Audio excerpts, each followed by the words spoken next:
Una de las leyendas más conocidas que existe en la Escuela de Policía Juan Bucetich es la historia de Antonia Pereira, alias la Gorda Pereira. Los cadetes de la escuela afirman que los días de tormenta y relámpagos, la sombra del cuerpo de la Gorda Pereira se ve colgada de un árbol, desde aquel día en que se quitó la vida mediante una ahorcadura.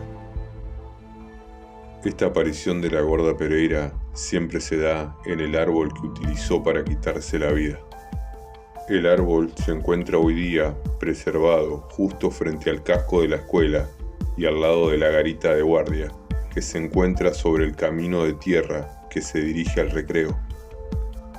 Tanta fuerza había recobrado la leyenda que en los días de tormenta, durante la noche, este puesto era levantado por orden del oficial de servicio, ya que cientos de cadetes pudieron presenciar esta asombrosa experiencia.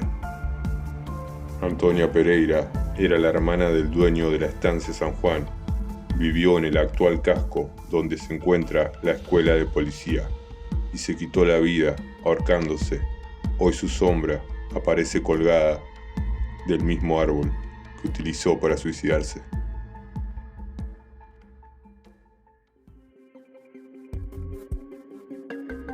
Esta historia la saqué del grupo de Facebook de la Escuela de Policía Juan Bucetich, Cuentos y Leyendas. Y cuando preguntaron por qué se suicidó, la respuesta fue que a causa de una angustia muy grande por la muerte de su sobrina, la cual fue secuestrada y degollada en el mismo lugar donde se encuentra la Virgen robada. En el año de 1998 ocurrió un episodio sorprendente donde participaron como testigos 4 cadetes. Era verano, hacía mucho calor, cerca de las 3 de la mañana, estábamos en el puesto 1, hasta el otro día a las 8 de la mañana. No había cadetes, los egresados estaban en el operativo Sol y quedaban algunos de segundo año haciendo guardia. Salgo a fumar, me voy a la parte trasera de un puesto, miro hacia la compañía de mujeres y veo una sombra de una persona que se paseaba de un lado hacia otro de la compañía. Lo veía claro porque las luces de la compañía estaban prendidas y la figura negra pasaba reflejada por las ventanas. Me llamó mucho la atención y decido ir con 4 cadetes a identificar a aquella persona. Salimos caminando despacio, todos veíamos al sujeto moverse entre las ventanas. Cuando estábamos apenas 100 metros, pego un grito fuerte: «¡Identifíquese!». Y la persona seguía caminando de un lado a otro, como si no hubiese escuchado nada. Es entonces cuando decido acercarme solo, y cuando estaba a unos 50 metros, la figura humana comienza a correr en dirección al monte, y yo por detrás, junto a los cadetes. El sujeto no era tan veloz, y logré alcanzarlo. Lo tuve muy cerca, casi a unos 5 metros, mientras los cadetes venían más lejos, porque llevaban en la mano un fusil FAL. En cambio yo iba solo con una pistola 9 milímetros. El sujeto salta una zanja y detiene su marcha, dándose vuelta y mirándome. En ese momento yo también salto y pongo la mano en su pecho para agarrarlo. Pero me pasó algo verdaderamente increíble. Lo atravieso de lado a lado a esta figura negra y siento un frío terrible en el cuerpo. Quedo desmayado en el suelo y luego despierto en la enfermería de cuerpo médico. Al otro día los cadetes me vinieron a ver y me dijeron que todos vieron a la figura negra y que cayó junto conmigo, pero cuando ellos llegaron no había nada. El resto de la semana me despertaba todas las noches transpirado, recordando ese episodio. Por último, tuve que acudir a un curandero para que me saque el susto y nunca más salí a recorrer por las noches el patio de la escuela Bucetich. Esta historia le sucedió a Daniel, un remisero de la ciudad de La Plata, cuando una noche le tocó hacer un viaje hasta la rotonda de Alpargata en Berazategui. En su regreso a la ciudad de La Plata, por el camino Belgrano, siente que se le pincha una rueda. Con el fastidio de tener que frenar y casi anocheciendo, se detiene y baja a mirar, llevándose la sorpresa de que las 4 ruedas del auto estaban bien. Sube de nuevo al vehículo, pero algo había sucedido. Sin poder explicar qué había pasado, comienza a sentir una presencia extraña dentro del auto. Era tal el miedo que sentía que no podía mirar hacia atrás En su mente solo pensaba: falta poco para terminar de pasar el Parque Pereira Iraola. Algunas cuadras antes de pasar el Parque Pereira, el auto se detiene y todo se vuelve aún más tenebroso. Esa presencia no se iba. El remisero piensa: ¿qué hago? ¿Corro y dejo el auto ahí tirado?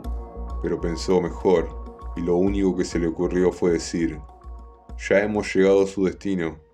Muchas gracias. Después de estas palabras, un silencio ensordecedor invadió el auto. Lo siguiente que pasó fue que la puerta de atrás se abrió sola, y por el espejo, el remisero vio cómo una sombra se metía entre los matorrales. Automáticamente arrancó el auto y se fue a toda velocidad del lugar.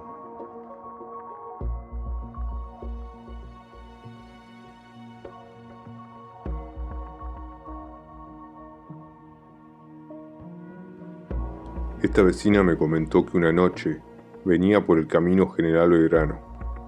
Justo en un trayecto muy oscuro, el auto se detuvo, sin motivo, aproximadamente unos 10 minutos. En un principio pensaron que era una broma de su yerno y se empezaron a reír, pero al rato se dieron cuenta que no era una broma y que el auto se había parado solo. Fueron 10 minutos de terror, los gritos y los llantos de los chicos y el miedo que nos agarró.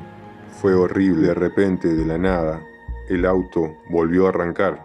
Jamás volvimos a pasar por la noche por ese lado. Jamás. Esto pasó hace unos 8 años.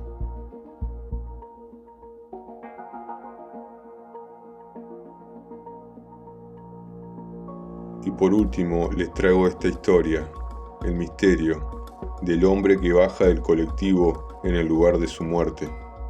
Todo habría sucedido en un ómnibus que a medianoche se dirigía rumbo a La Plata. Según el testimonio del chofer, un hombre se levantó de su asiento y se sentó junto a él en una extraña actitud. Pasando el ingreso a la escuela de policía Juan Bucetich, el llamativo pasajero imprevistamente se levantó y pidió bajar. Como viajaban pocas personas, el colectivero no dudó en abrirle la puerta. Al momento, el chofer se puso a hablar con los pasajeros sobre este extraño sujeto que había bajado recién. Pero menuda sorpresa se llevó cuando los pasajeros le contestaron de forma contundente: ¿qué hombre? El chofer respondió: el que acabo de bajar, mientras los pasajeros afirmaron que allí no descendió nadie. Y entonces fue allí cuando una mujer le dijo en breves palabras: señor chofer, usted detuvo la marcha, abrió la puerta, y no sabemos por qué lo hizo, ya que nadie bajó del colectivo. Ante este suceso, el chofer decidió callar y continuar hasta su terminal. Al llegar a su punto de finalización de recorrido, habló con sus compañeros y contó la sorprendente historia. Lo que no hubiese querido escuchar es el relato de otro compañero, que aseguró que justo en ese punto, hace varios años atrás, había fallecido un ciclista, el que fue atropellado por un automóvil. Efectivamente, en el año 2008, un hombre que se dedicaba al ciclismo fue brutalmente embestido por un automovilista que lo mató y se dio a la fuga. Incluso meses después, en el lugar del accidente, su familia instaló una cruz y colocó flores en su memoria.